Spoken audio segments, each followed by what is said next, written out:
Did you know that there is a prophet in the Bible whose message was so powerful that it marked the beginning of the end for the most feared city in the ancient world?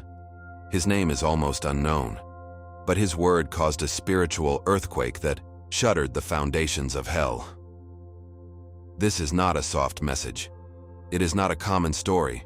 It is an urgent call for your soul, because what Nahum lived, it has a lot to do with what you and I live today. Nineveh was the capital of an invincible, proud, violent empire. They worshipped false gods, sacrificed innocent, and made fun of the true God. Does it sound familiar? Because many today live as if God were never going to intervene. But the Bible is clear. God is slow for anger. Yes, but it is not silent forever. And in this video, I will show you a story that has been silenced, ignored. And that could be the message that God is using to talk to you right now. It is no accident that you are here. What if he told you that this story reveals how God acts when an entire nation turns his back on? What if the same pattern was repeating in your city, in your country, or even in your life? Because there are signs, there are warnings. There is a moment where judgment comes, but also where mercy can reach you. And faith, true faith, is the only one that can make a difference before it is too late. Stay with me until the end, because you are going to discover secrets that have been buried under the altars of power, dark pacts that marked generations, and how God lifted one man, Nahum, to turn on the alarm before everything collapsed. This message is not just history, it is a living warning. And if you have spiritual ears, you will understand that God is talking to you right now. So before continuing, leave your like, subscribe to the channel, and activate the bell, so as not to miss any biblical revelation like this. And tell me in the comments, do you think we are living similar days to those of Nineveh? Is God trying to wake his people? Once again? Nineveh. Only the name already loaded an almost mythical weight. That imposing city, capital of the dreaded Assyrian Empire, was known in all directions as a symbol of glory and horror. Its walls seemed to touch the sky, and within them, everything breathed power. Gold, palaces, temples, luxury. But also corruption, oppression, and innocent blood spill. The kings of Nineveh not only governed, they demand worship, as if they were gods. His images were raised in the squares, their names sung by priests who no longer worshiped the true God, but prostrated themselves before mute sculptures. And those priests offered sacrifices not for devotion, but for ambition.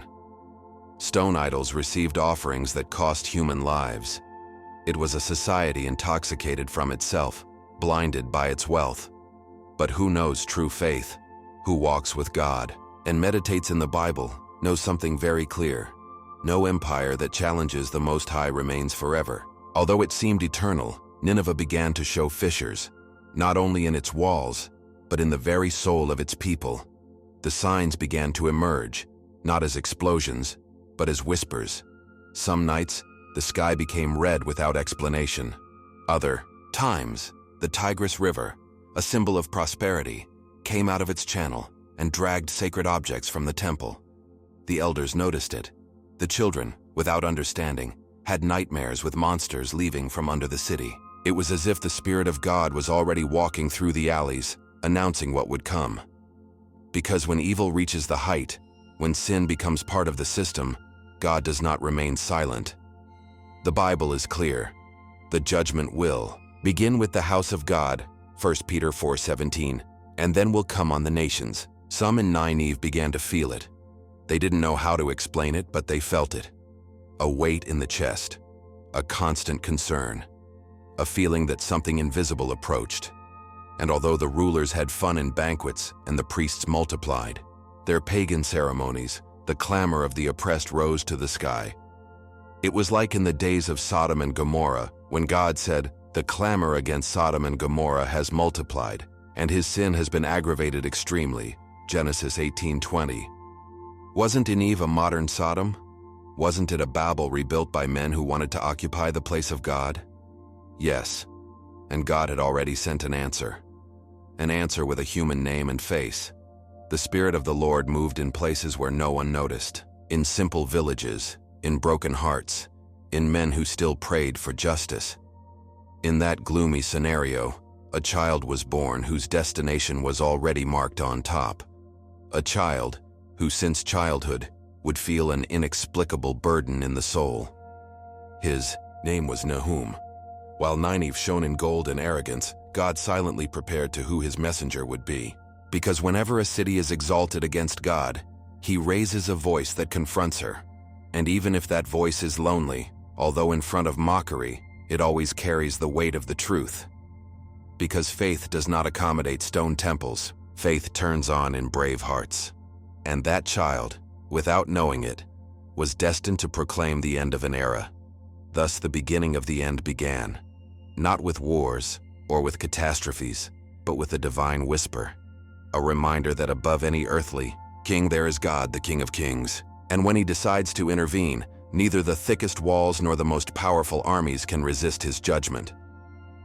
Nineveh's story was about to change forever, and that change had a name: Nahum. But before lifting his voice, that prophet would have to be formed in the fire of obedience. And so we reach the moment when that call is revealed, not with glory, but with pain. Sometimes God chooses those who wait for less. And Nahum was one of those chosen. His name, which means comfort, seemed an irony in front of the load he would carry in the soul. Since childhood, I felt something invisible pursued him. It was not fear, nor sadness. It was a kind of spiritual weight that squeezed his chest without explanation. His father, a pious man and aware of the faith, looked at him with eyes who already knew what would come. "If one day God calls you," he said on one occasion, "obey it, even if it hurts. Because he who rejects the call also rejects the will of the Most High." And those words were stuck like an arrow. In a society where few spoke of the true God, he felt different. While other children played, he watched the stars and wondered what purpose his existence had. The Bible was far, hidden by the powerful, but her spirit was thirsty from her. Because when God marks someone, even speechless, his soul knows it. It grew between dry fields and dusty roads, far from the pomp of the big cities, but near the divine whisper. His family was simple, hard-working, faithful to God despite living under Assyrian oppression. Each sunset, Nahum's father sat with him under a fig tree and told him the stories of the prophets, Elijah facing the priests of Baal, Jeremiah crying by Jerusalem, Isaiah seeing the glory of God in the temple. And then he said, "Maybe you will also be prophet one day." Nahum laughed nervously, but deep down, I knew something was being sown in him. I was not looking for fame. I didn't want to be able. I just wanted to understand that concern that consumed it. And although he did not completely understand the magnitude of his call, he was already beginning to live with reverent fear, as who walks knowing that every step could be the beginning of an eternal mission. Because when God chooses, he does it with divine intention, and there is no shadow that prevents it. Over the years, that feeling intensified. It was not depression or anxiety, as some would say today. It was a type of heavenly pressure, an expectation of the top. Every time he saw the evil of the oppressors, something inside him burned, not with hate, but with zeal for the justice of God. His prayer became more intense. He spent hours in silence, only with the wind, hoping to hear the voice of the Lord. And although it seemed that nothing happened, his spirit was refining as an instrument. Because before speaking to a nation, God speaks to the heart of the prophet. And Nahum began to understand that being called by God is not a selfish privilege. It is a burden, a cross, a sacrifice. Jesus would teach him centuries later, "If anyone wants to come in pursuit of me, not be your cross every day and follow me." Luke 9:23. Nahum, without knowing it, was already taking that cross. But it was not a glorious call or accompanied by trumpets. It was in pain. The loss of a loved one, the injustice against its village, the abuse of the Assyrian army. All that broke Nahum. And in that breakdown, he heard for the first time the unmistakable whisper of God. It was not an audible voice, but an absolute certainty in the depths of his being, as if every cell of his body shouts in unison, "It's time." And then he remembered his father's words. Cry, not fear, but of surrender. He understood that comfort is not always caressing. Sometimes it is to warn, correct, confront. Because the real comfort only comes after repentance, and God had chosen him to announce a destruction that paradoxically would open the way for hope. Thus began its transformation. The sensitive and observer young man became a man with fire in his eyes. It was not a human fire, it was fire of the Spirit. He started writing, to pray aloud, to dream of signals. And although he still did not know when or how he would give the message, he understood that his life no longer belonged to him. It was of God, and it would serve Jesus with every word, although he still did not know his name, because every prophet of the Old Testament carried in a shadow of Christ, an echo of his mission. Nahum would be that voice in the desert, that torch in the midst of Nineveh's darkness. And his story, although little known, would be a key to understanding the fair and merciful heart of the Lord. But before the message, the visions would come, and those visions would change everything. The night ceased to be calm for Nahum. While most slept, he began to live the most intense moments of his spiritual day. It was as if the heavens opened, and God began to spill visions about his spirit. They were not common dreams, they were living scenes, impregnated with a heavenly power that made him wake up sweating, with his heart beating strong and a feeling of having seen the very face of the trial. One night he saw fire falling on very high walls. Another heard the groan of thousands crying out for salvation. And in the midst of those images, a voice, not a human voice, but a presence that crossed his soul as a lightning. It was the voice of God, a voice that cannot be ignored, a voice that does not ask if you are ready. He simply orders you, "Get up, Nahum, crows against that city, because its end is sealed." And so the prophet's fate was also sealed, because when God speaks, the impossible stops importing. The first time he heard that voice, his body trembled. It was not physical fear. It was the same reverent fear that Moses felt before the burning bush, or that Isaiah experienced when he saw the temple full of the glory of God. It is that kind of fear that breaks you, which makes you understand how little you are in front of the Almighty God. And despite the impact, Nahum knew inside that he was not being destroyed. He was being called. The funny thing is that at that time there were no crowds or palaces or witnesses. It was him, heaven, and the eternal, alone, as God usually does when he wants to reveal himself, because true faith is born secret. And those visions were not just images of the future. They were also a mirror for their own soul. God was cleaning him, molding, breaking, and then rebuilding him like a new glass.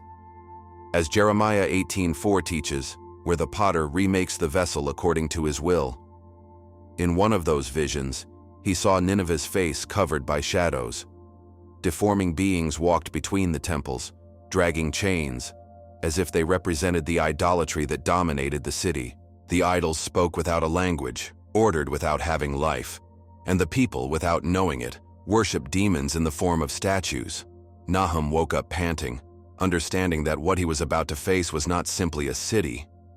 It was a spiritual strength, and only with God's authority could tear it down. That was the night he began to fast, cry day and night, not for fear, but by conviction. I knew that to face darkness, it was not enough to be brave. You had to be full of the Spirit. And the Spirit of God began to fill it in a way that he had never felt before. It was like fire in his bones, as Jeremiah 29 said. Unstoppable, unstoppable, a load that only relieves when the message is delivered. It was not easy to accept everything I saw. Sometimes I wanted not to dream. He asked God to let him sleep in peace, to take away that weight. But the more I asked for, the more intense the visions became, until he understood. It wasn't about him. It was not his comfort or his personal peace. It was the purpose of God that was at stake, and that purpose went beyond his fears. Jesus taught centuries later that he who loses his life because of me will find it. Matthew 10:39. Nahum still didn't know that message with those words, but lived it in his own flesh. Because obeying God many times means losing everything: rest, reputation, friends, security. But what you earn is the honor of heaven, and that is priceless. This is how Nahum surrendered completely. He was no longer just a man who saw strange things. He was a prophet, a true one who knew that every word that came out of his mouth would carry the seal of divine judgment. With the soul on, Nahum began writing what he saw. I couldn't shut up. He took scrolls and embodied with ink what God showed him: storms, floods, rays, angels of judgment, mountains that melted before the presence of the Lord. Jehovah is a jealous and avenging God, I would write later. It took for anger, but great in power. Nahum 1-2-3. His call was not to comfort with soft words, but to announce the end of an era of sin. And although many would reject it, he had already decided not to shut up. Because when faith becomes absolute obedience, fear disappears.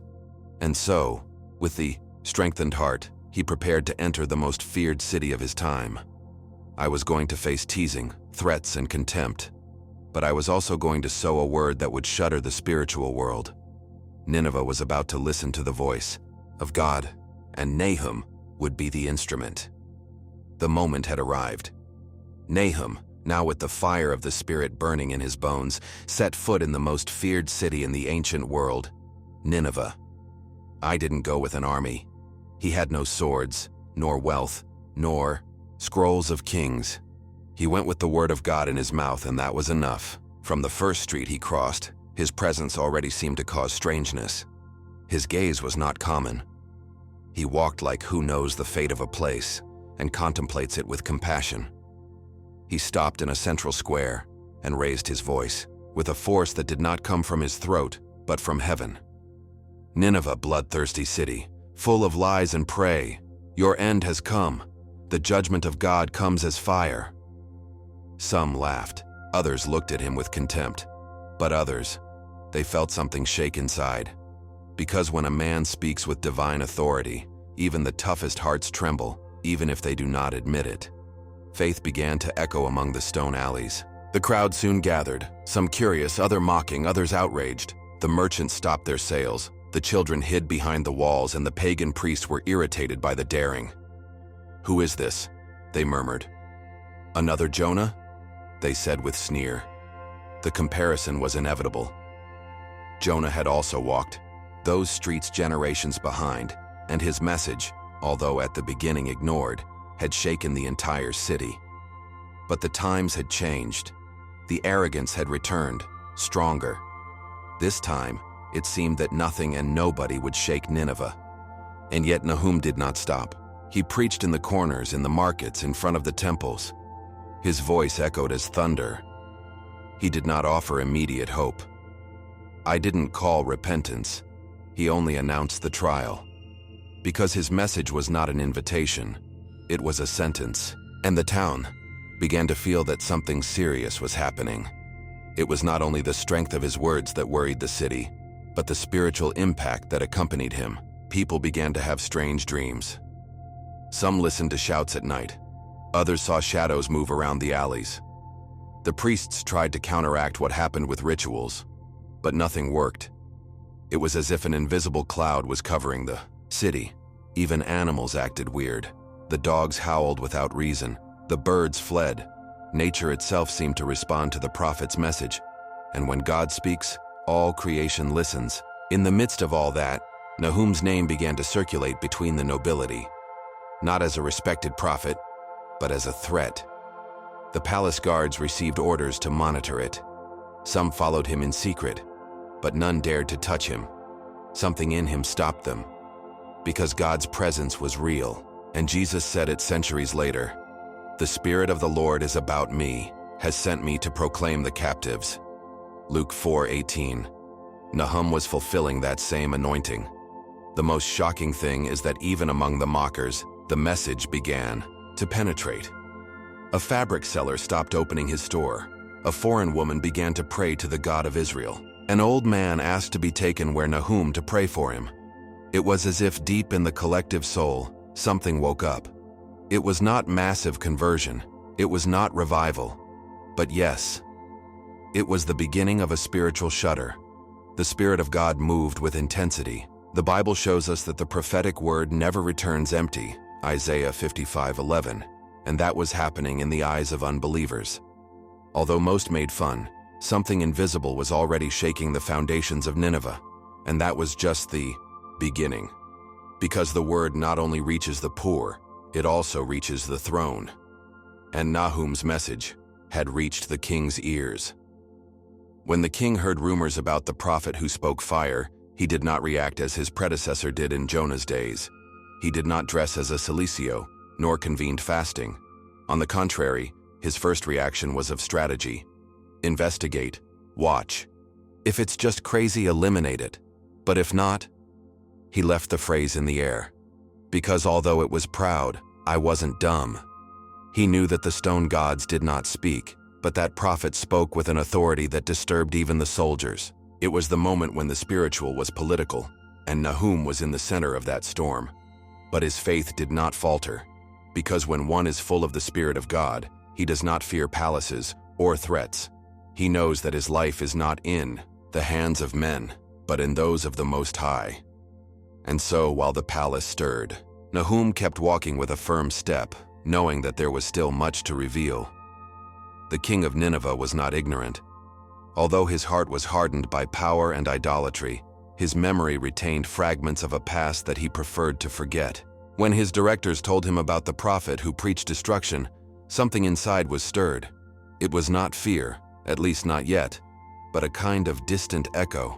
That night, while lying on his bed adorned with fine linen and surrounded by concubines and perfumes, he had a dream. In him, an old dressed in harapos showed him a burning torch and said, "One day a humble man will come. His voice will be fire. His word will seal your destiny." Upon waking, the king was silent for several minutes. He remembered that dream. It wasn't the first time I had it. In fact, he had yet dreamed of being prince, but his mother warned him that he never mentioned it. "It's an ancient prophecy," she said in a trembling voice, "and its fulfillment will bring judgment." Now that prophecy returned, more alive than ever. In silence, the king ordered his older scribes to bring. He asked them to review hidden records, old texts, unauthorized prophecies. Some refused, others were trembling. But one of them, an old man named Azel, brought a roll covered with dust and with a red stamp. "Majesty, this should not open." He was hidden by the high priest of past generations. The king broke it without hesitation, and there, between enigmatic words, it was written, "When the fair claim against the city of blood, do not shut up, because the Most High will have put fire in his mouth." That phrase froze his blood, not by faith but out of fear, because I knew that if this was real, nothing could stop what would come. He did not get up fast or prayer. He did not look for the God of Israel. He only planned. He gave orders. He ordered Nahum. I wanted to know if I really spoke for God or if it was just an agitator. But something in his gaze was no longer the same. The rumors in the palace grew. Some soldiers claimed to have felt tremors on earth near the temple. Others said that idols began to crack. A servant claimed to have seen fire getting out of Nahum's hands when praying. And although no one could confirm anything, the spiritual tension became unbearable. The king, increasingly restless, summoned a secret meeting with his magicians and priests. He directly asked them, "Can only one man cause the judgment of a god?" And one of the oldest replied, "If that man comes from the God of the Hebrews, then he is not a man, but a sign." Total silence.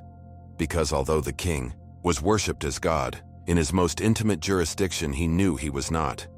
That there was a higher power, one that could not manipulate, and that power, according to the Bible, make the earth tremble with her voice and make the mountains flee. Psalm 104:7. That was the God of Nahum, and that God approached. It was then that a dangerous idea arose. The king thought about facing the spiritual with the hidden. He ordered old rituals prohibited even within his darkest circles. Ritual after ritual, the atmosphere in the city began to become heavy. But instead of weakening Nahum's word, he strengthened it. Because every attempt to manipulate the supernatural without God's guidance only opens the door to trial. People began to suspect. Some talked about curses, others of divine signals. The priests could no longer hide fear. True faith was waking up in the midst of chaos. Some dared to secretly pray to the God of the Hebrews, and so the entire city became an invisible battlefield between the pride of man and the holiness of God. The king no longer slept calmly. His throne began to tremble. Because I knew that the prophecy cannot be stopped once it has been released, and while the walls of the palace were filled with anxiety, in the most forgotten corners of Nineveh, others also began to act. A young scribe, destined to register the temple rituals, began to question everything he had learned. His name was Malak, and his role in this story would not be small. Because when God decides to reveal the hidden, he always uses unexpected people. Malak still did not know, but he would soon become one of the key pieces in the fulfillment of that old prophecy. A new stage began. What was buried? It began to move. Malak was not a common man. From a young age, he was selected to serve in the central temple of Nineveh, not by lineage but for his sharp mind and his prodigious memory. He had a natural gift for writing, and that is why he was trained to be a scribe of the palace, in charge of registering the sacred rituals, the offerings to the pagan gods, and the hidden decisions of the king. Although his task seemed honorable, the truth was that Malik lived in a saturated environment of shadows. Since childhood, I listened to whispers in the halls of the temple, priests speaking in tongues that were not human, rites that were held at midnight with closed doors and black candles. And although I did not completely understand what he saw, something inside him disturbed him. It was not fear. It was discernment, a feeling that all that did not come from God, that true faith, the one that spoke of justice and love, could not be present in those sacrifices of blood. And his heart began to look for answers beyond the stone altars. It was in one of those days, while ordering old records in a prohibited chamber, which he heard for the first time the name of Nahum. A guard spoke with a priest. The prophet has already been identified. The king ordered to monitor him. If he passes the line, he will be eliminated. Malik, who had begun to be interested in the message of this stranger, was paralyzed. Something inside told him that this man was not like the others, that he was not a fan or agitator, who spoke with true authority, that which can only come from God. He decided then to do the unthinkable. Look for the prophet in secret. He slipped out at dusk with his face covered and walked to the low neighborhoods where they knew that Nahum had been seen. He found him praying next to a dry source. He did not speak immediately. He only listened. And the more he listened, the more he broke inside. Nahum's word did not condemn the people for hate. I cried for justice. He announced the trial, but also revealed that God kept talking. Malik waited for the right time and approached. I need to talk to you. There are things you should know, secrets that nobody dares to reveal. Nahum looked at him with serene eyes, as if he already knew who he was. And that night, a conversation began that would change their lives. Malik confessed what he had seen in the temples, hidden sacrifices, tunnels under the altar, pacts made by the first priests with strange entities. They say there is something buried under the city, he whispered. Something that should never have been awake. Nahum listened to him in silence, while his spirit confirmed every word. Because many times when corruption reaches the heart of worship, God is no longer loved, but disguised demons. What Malik revealed was more serious than it seemed, and in his innocence he had just joined the prophet's mission, because God not only uses the greats, used the willing, and Malik was willing. As they gained confidence, Nahum began to instruct him on the paths of the God of Israel. He told him about the faith, of the Torah, of the prophets. He taught him that Jesus had not yet come in flesh, but that all the true servants of God pointed to him. Malik absorbed every word like who drinks water after years in the desert. For the first time he understood that his gift, writing, could be used not to hide the truth but to reveal it. And that was when he made a dangerous decision. He would write everything. You would secretly save each conversation, every revelation, every detail, because if something happened to Nahum, his testimony would not be erased. Because when the truth of God begins to come to light, or hell himself can stop it. And Malik, that young man writes of the dark temple, began to transform into a messenger of light. But the mission was just beginning. Nahum warned him that there was more, that corruption was deep, that priests would do anything to protect their secrets. And Malik, with his heart divided between fear and faith, accepted the challenge. I knew that now I couldn't go back, that his eyes had seen too much and his soul no longer belonged to the old system. From that moment, he became a heavenly informant inside the temple, one who knew the hidden roads, the codes, the traps. His life struck from a thread, but his faith began to bloom. And so, the divine plan advanced. Because when God wants to reveal the hidden, he always lifts witnesses. And Malik had just become one of them. Malik knew that, to thoroughly understand what was happening in Nineveh, he had to go beyond the temple records. He had heard rumors about an old man named Harit, a retired scribe, former palace server who had been dismissed for refusing to transcribe certain dark texts. They said that he lived outside, among forgotten ruins, and that he was still in his possession that priests considered cursed. Malik, guided by the faith that grew inside, decided to go in his search. He walked on dusty trails, between destroyed houses and no names, until he found him. A hooded man, long beard, bright eyes, and leisurely voice who looked at him as if he already waited for him. "You have come for the truth," Harit murmured. "Are you prepared to load it?" Malik trembled his hands, but he didn't go back. Because when the Spirit of God pushes, even the weakest becomes brave. Within his humble abode, Harit retained old documents rolled in thick fabric sealed with black wax. These texts were hidden for generations, he explained, not because they were false, but because they revealed too much. Malik unrolled one carefully, and his eyes found themselves with words written in ancient Hebrew. Stories of foundational sacrifices, blood pacts made when lifting Nineveh. "The city was built on injustice," said Harit in a broken voice. "The first altar was a child, the first temple a sepulchre disguised." Malik couldn't believe what he read. It was as if every word fit with Nahum's visions, with the fears that had been disturbed since childhood. "And why nobody stopped him?" he asked. Harit looked down. "Because power loves darkness, and darkness loves silence." Over hours, Harit showed scrolls that detailed how the oldest priests kept a curse alive with periodic rituals. They talked about the shadow under the city, an unnamed entity that should remain asleep in exchange for human sacrifices. The records were spooky, names of victims, dates, methods, all documented precisely. And among the texts, a clear warning.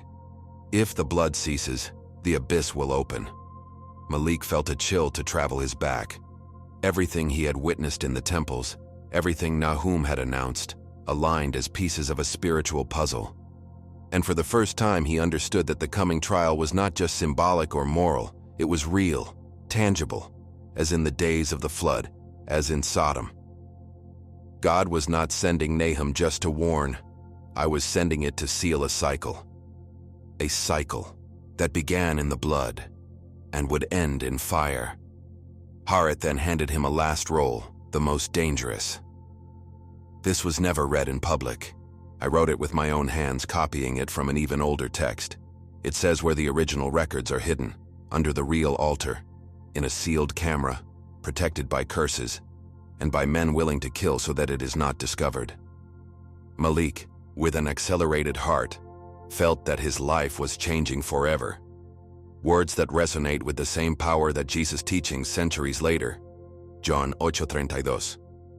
Que se cumpliera la voluntad divina sobre Nínive, aunque doliera.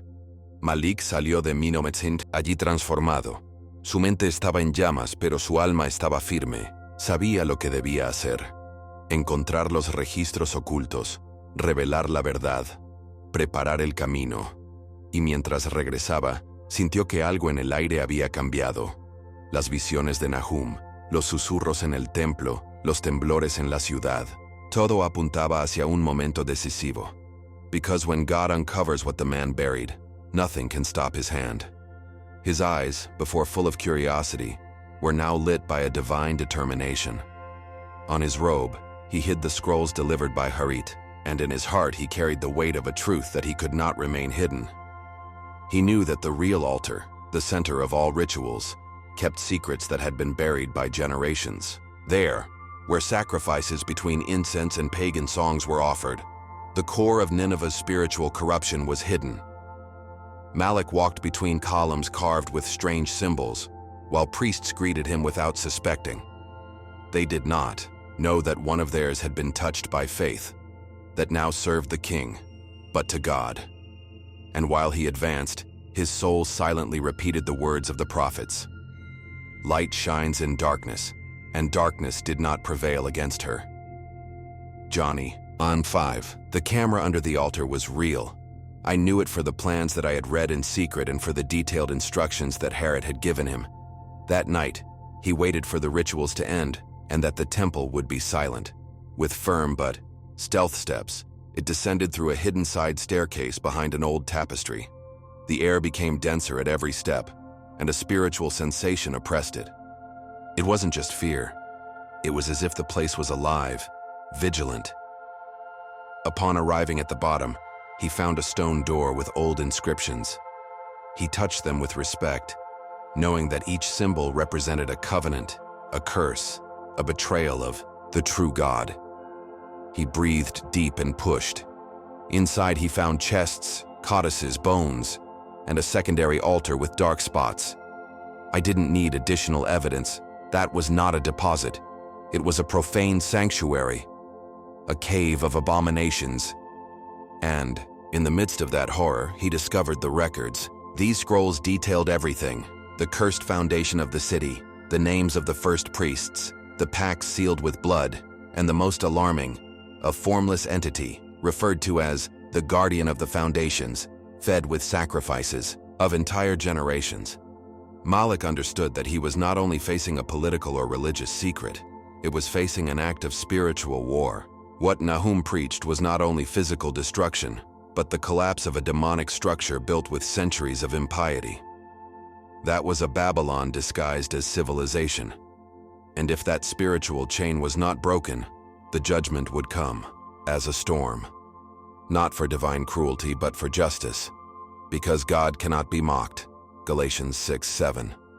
What man sows, sooner or later, harvest. And Nineveh had sown too much horror. It was then that Malik listened to steps. Not imaginary, not spiritual, real. Temple guards. Maybe they had followed it. Maybe they suspected it. He closed the chests quickly, hid a scroll inside his robe, and turned off the torch. He escaped a secondary passage, one that only the writers knew. When leaving, I no longer felt fear. I felt urgency. He knew that his life was in danger, but he also knew that silence would be to betray God. The message had to leave. Nahum had to know everything. And the people deserved to know the truth, because a city built on lies cannot stand. And although the price of revealing the hidden is high, the cost of living in denial is even greater. Malik had crossed the line, and in his soul the conviction that God had prepared him for that time before birth. Back, he met with Nahum, in secret. He gave him the parchment, narrated everything in detail. The prophet listened without interrupting, with tears in the eyes and fire in the heart. He confirmed that everything he had seen in visions was written, that God's judgment was not only imminent, but deserved, and that Malik, the young man rights of the temple, had become the key to an ancient revelation. From that day, the prophecies began to take a new dimension. They were no longer just warning words. They were the reflection of an invisible battle where faith faced the powers of darkness. And while Nineveh continued his course, something under the city began to wake up, and the next step, I would confirm it. The city was no longer the same. Something invisible had begun to demonstrate strongly. It was not just words or rumors. They were real, concrete signs that shuddered the soul even of the most incredulous. Every night, Deep shouts came out from the entrails of Nineveh. They were not human, and they were not beasts. It was as if the earth itself groaned under the weight of what had been hidden for centuries. The wells dried without explanation. The waters of the Tigris rose and went down with irregular violence. In markets, food could be in a matter of hours. The children had repetitive nightmares with shadows and fire. And the oldest, those who still remembered the prohibited stories of the past, began to fear that Nahum's words were more than a simple threat. Because true faith, when it is guided by God, does not warn in vain. And what was yet to come, no one could stop it.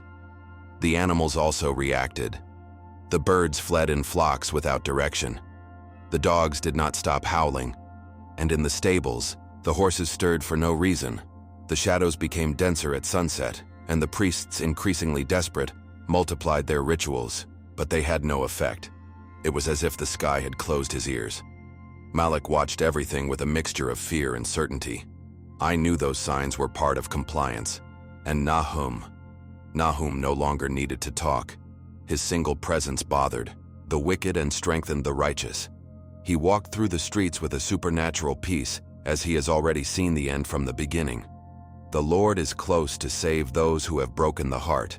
Psalm 34:18. He told those who approached looking for comfort. Because although the judgment was real, so was mercy. God does not destroy by whim. He does it when sin has reached its top. Some began to repent, not in public for fear, but in secret. A group of women gathered to pray in a hidden house. An old man closed his store and burned his idols. A child interrupted a ritual to say that the God of heaven was angry. Little gestures, but enough to demonstrate that the Spirit of God moved. Nahum noticed and cried, no de tristeza, sino de reverencia, porque sabía que aunque el juicio venía, había almas que comenzaban a despertar. If my people humble and pray and look for my face, I will heal their land. 2 Chronicles 7:14, he said quietly as he walked between the dust. Pero la mayoría aún se burlaba. Seguían en sus banquetes, en sus ritos, en su arrogancia. Comparaban a Nahum con locos de la calle. Decían que no era diferente de los falsos profetas. Y esa burla era su sentencia. Los líderes, sintiendo la presión del pueblo, intentaron distraer con fiestas, decretos, espectáculos, but everything felt empty, as if the city had lost its soul. The sunlight did not shine the same. The wind brought strange odors, and the temple walls began to show cracks, literally. The priests tried to hide it, but they couldn't.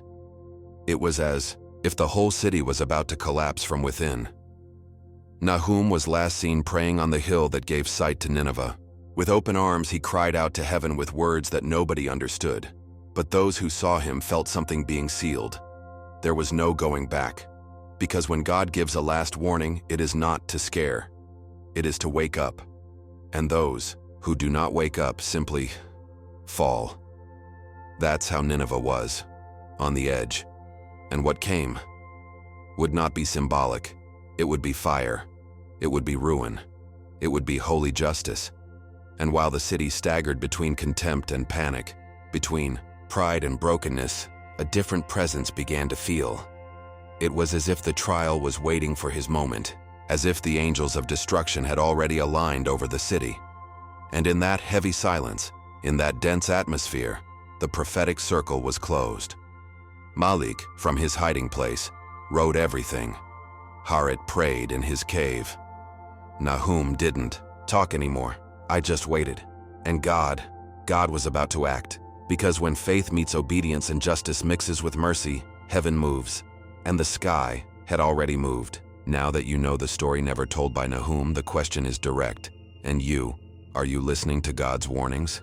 Because the judgments of heaven are not just for ancient cities. They also reach the hearts that harden. Is there anything in your life that needs to be knocked down before it's too late? Write in the comments. What part of this story did your heart touch more? I want to read your experience, your thoughts, your spiritual reflection. This community grows when we share what God is doing in us.